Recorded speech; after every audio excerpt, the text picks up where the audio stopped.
Okay, this exercise is called a left adductor pullback. We're going to be right sideline in a 90-90 position with our feet on the wall. This exercise is to target the inner left thigh muscles. This tends to pair well with the right glute wall clam. As you do the right glute wall clam and you're reaching the right knee forward, you're turning the pelvis left. You're closing down and really recruiting the right side glute. Well, we also want to facilitate the inner left thigh because the inner left thigh will turn the pelvis left as well. So we want those to work together. Usually the problem is we're so right dominant as human beings that we are shifted to the right. So our left glute tends to be tighter, and our right glute tends to be more accepting and weaker. And so we're just trying to reverse that. So if I'm in sports and I want to turn left, it's my right glute and my left adductor that pull me left. If I want to turn right, it's my left glute and right adductor that will pull my pelvis right. So we want them going together. It's also very evident in gait. So when I go from right to left, right, left, right, left, those are the things that are getting me over to my other foot. Right glute, opposite side adductor, left glute, opposite side adductor. Okay, anyway, we're gonna get into the same position as that clam, but on our right side. So I would like you to have some kind of a towel or something underneath you. Again, mine's kind of thin, so it's not doing a ton of support for me. It doesn't need to be huge, but just something to help you stay aligned with your spine so you're not sinking into the floor. We don't want to close this down so much. We want to stay a little bit more neutral.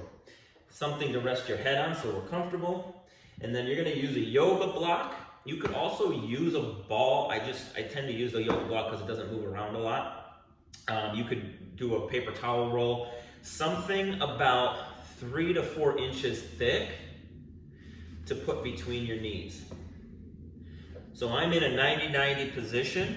My feet are flat on the wall. Your bottom leg is going to be just relaxed and along for the ride. It's your top leg that we're really working. So the first thing I want to do is make sure my knees are pretty even.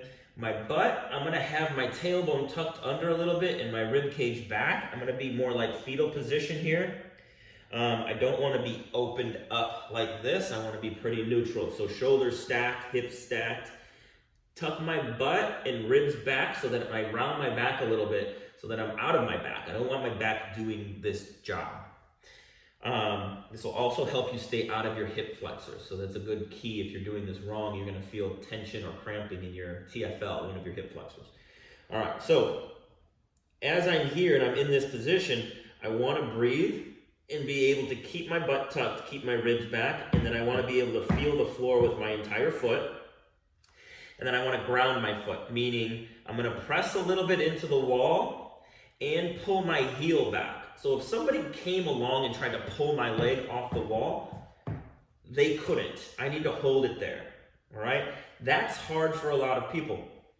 So getting in this position, that requires my left hamstring to hold my heel in the back of my shoe, and then it requires my hamstring and glute to press my foot into the wall a little bit. And then it requires my abdominals to hold me into the ground to give me some leverage. So it's a lot of things. So breathing and owning that position and getting those muscles recruited.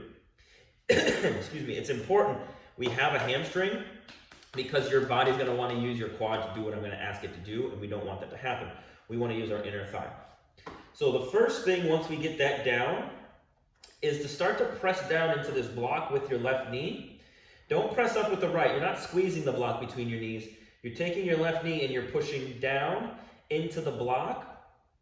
And right there, you may start to feel your inner thigh and you may start to feel the outside of your butt. What you don't want to feel is tension in your neck, tension in your back, or tension in your hip flexor. All right? Your butt on the side is okay, but in the front here, we don't want. So you're pressing down and you're breathing. We're engaging everything that we want to engage. I feel grounded, so my hamstring is holding me into the wall with my foot, holding my foot into the wall. And then, once I can do that, I want to start to pull my left knee back. I'm only going to get a 1/2 inch to 1 inch If I get a lot of movement, that probably means that I'm using my back or my hip flexors, or I'm pushing my foot forward, which pushes my knee back. I don't want my quad to push me back. I don't want my hip flexors to pull me back. I don't want my back to pull me back. I want my inner thigh to just pull my left femur back and turn my zipper line left. So I might start feeling my butt a little bit, but I want to start feeling my inner thigh. As I pull the left knee back, keep pressing down into the block. You can even come along, and if you have a partner, they can do this, and act like somebody's going to take this block out from under you, and you're holding it in place. Very gently. These muscles are weak and not typically engaged much. So if you try too hard, you're going to recruit from other places. So we want to keep this pretty clean. That's pretty much the exercise, to be honest. You can, as you progress, start to work your foot up a little bit higher so that we get a little bit more internal rotation here at the femur. Sometimes that'll help you find the inner thigh as well, but sometimes it kicks this TFL, this hip flexor in too. So you're in a search for your inner left thigh. When you feel it, you'll feel it engage, but when you really feel it, it'll feel like it's cramping on you. It's fairly uncomfortable, and it's very deep in there. And that's kind of what you're looking for, is to find that contraction and that almost that cramp, and then start to back off. And then you want to find it easier and easier, and then you'll be able to pull and push down harder and harder as it gets more stronger. It'll probably take you a long time before you don't feel that intense contraction. And actually it's going to it could take, so I've worked with people on the first day, they were able to find that contraction. And then I've worked with people that has taken them weeks before they actually can access that left groin muscle, the adductor muscles, because they use so many other things to compensate. And it's so ingrained, those patterns are so ingrained, and that muscle is so asleep and so far from contributing, that they're just used to using other things like their back or their hip flexors so well. It's really hard to get out of it. So you have to play this step by step, use every cue, try to stay as relaxed as possible. We're only targeting one muscle here, your hamstrings and the outside of your butt. So the rest of your body needs to be as relaxed as possible so we get those muscles recruited as best as possible, okay?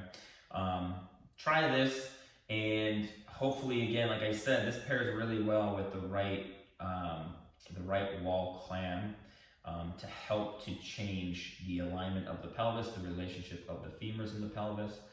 That trickles up the chain as well. It takes some stress off of the spine, isn't it so torqued and rotated. Either can take some pressure off of the knees, so the knees aren't so torqued and rotated. All right, so give it a try. Hopefully it works for you.